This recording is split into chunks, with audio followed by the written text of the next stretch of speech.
2027 Subaru Crosstrek offers a new hybrid powertrain, serious off-road upgrades, and a cabin that punches well above its size. If you're shopping for a small SUV and trying to figure out whether the Crosstrek deserves a spot on your shortlist, this video is going to save you a lot of time and a lot of money. Most small SUVs force you to choose between efficiency, capability, and space. But the 2027 Crosstrek is making a case that you don't have to pick just one. Still, there are a few things about this car that are going to disappoint you. Here are the shocking pros and the fatal cons you must know before buying the 2027 Subaru Crosstrek. Let's get into the good stuff first. Number 4. Capable and efficient hybrid powertrain.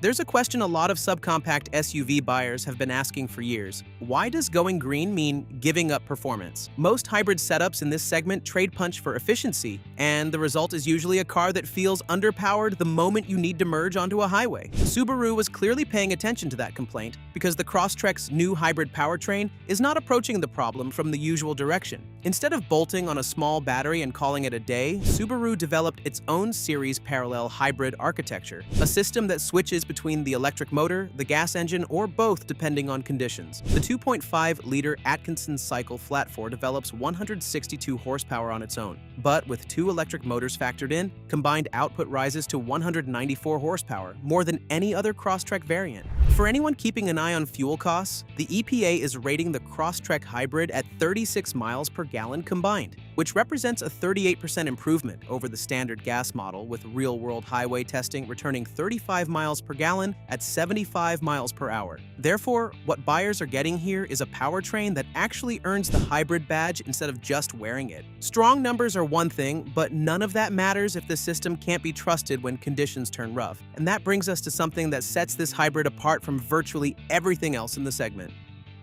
Number 3. Mechanical all-wheel drive hybrid.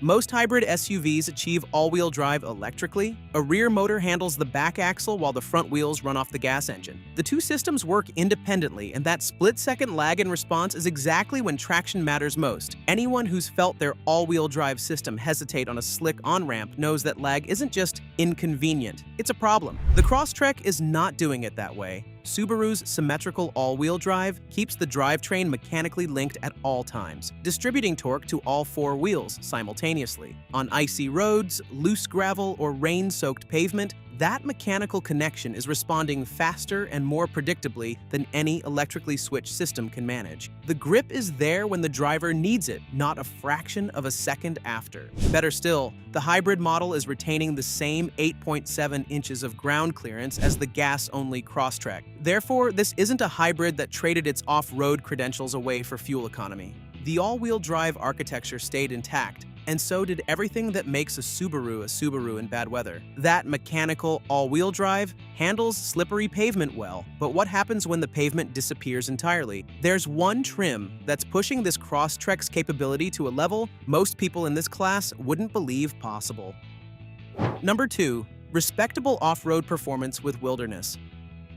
A lot of small SUV buyers eventually find themselves on a rutted forest road, a snow-packed trail, or a muddy track that Google Maps wasn't confident about. When those moments come, the last thing anyone wants to discover is that the vehicle they bought can't handle what its exterior suggested it could. The Wilderness addresses that gap directly. Ground clearance climbs to 9.3 inches via a 0.6-inch suspension lift, putting it ahead of most crossovers that market themselves as rugged alternatives. Standard all-terrain tires on 17-inch matte black wheels, a transmission fluid heat exchanger for CVT protection during low-speed crawling, skid plates for underbody coverage, and a towing capacity that jumps to 3,500 pounds, the kind of rating buyers would normally expect from a vehicle an entire size class larger. In real-world testing against the Ford Expedition Tremor, the Wilderness held its own where it counted most. Therefore, for anyone who needs genuine off-road capability without sizing up into a bigger, thirstier vehicle, the Wilderness trim is making a very strong case. Off-road credentials are impressive, but capability alone doesn't make a car livable. The next pro is about something buyers will feel on every single drive, not just the ones that end at a trailhead. Number 1. Spacious interior. Subcompact SUVs are supposed to be cramped. That's the trade-off buyers have been accepting for years. Fuel economy and maneuverability in exchange for everyone in the back negotiating for elbow room. The Crosstrek is pushing back against that assumption hard. Front legroom comes in at 42.9 inches, ahead of the Mazda CX-30's 41.7 and the Honda HR-V's 41.9. Headroom sits at 39.8 inches, and the elevated seating position with wide door openings makes entry and exit noticeably easier than most rivals. The second row averages out at 36.5 inches of legroom, but cargo capacity is where the Crosstrek pulls ahead, 20 cubic feet behind the rear seats and 55 with them folded, beating the CX-30's 20 and 45 cubic feet respectively. For a vehicle in the subcompact bracket, the interior is managing to feel substantially more useful than the exterior dimensions would ever suggest. Now we're flipping to the other side, and the first con is one that's going to announce itself on the very first long drive. Number 3. Noisy cabin. Picture settling into a long highway stretch after a full week of work, the kind of drive where the car is supposed to do the heavy lifting while the driver decompresses. That's exactly where a noisy cabin stops being a minor annoyance and starts becoming a real problem. Wind noise above 60 miles per hour is a persistent complaint that cuts across multiple Crosstrek generations. Road and tire noise compound it at lower speeds, and when the CVT is working under hard acceleration, engine noise bleeds through as well. The hybrid's interior sound measurements say it all. 68 decibels at 70 miles per hour cruise, 72 decibels at full throttle. Not catastrophic, but noticeably louder than the Mazda CX-30 and Volkswagen Taos at comparable speeds. The car feels acceptable during a short test drive, but on a 2-hour road trip, that accumulated noise is adding fatigue in a way a properly insulated cabin simply wouldn't. Therefore, buyers who spend real time on highways need to factor this in before purchase rather than after. That's a frustration some buyers can live with. The next con is harder to forgive because it confronts every driver every single time they reach for the screen. Number 2. Outdated tech features.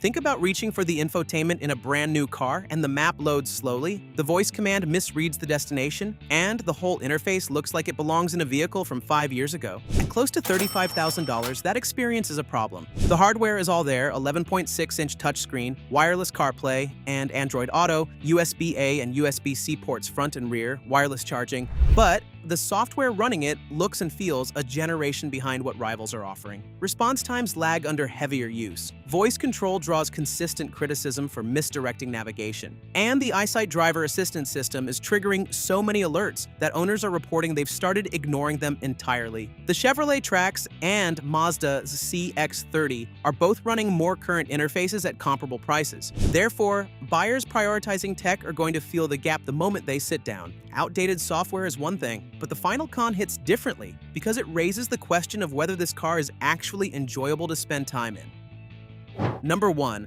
Uninspiring handling.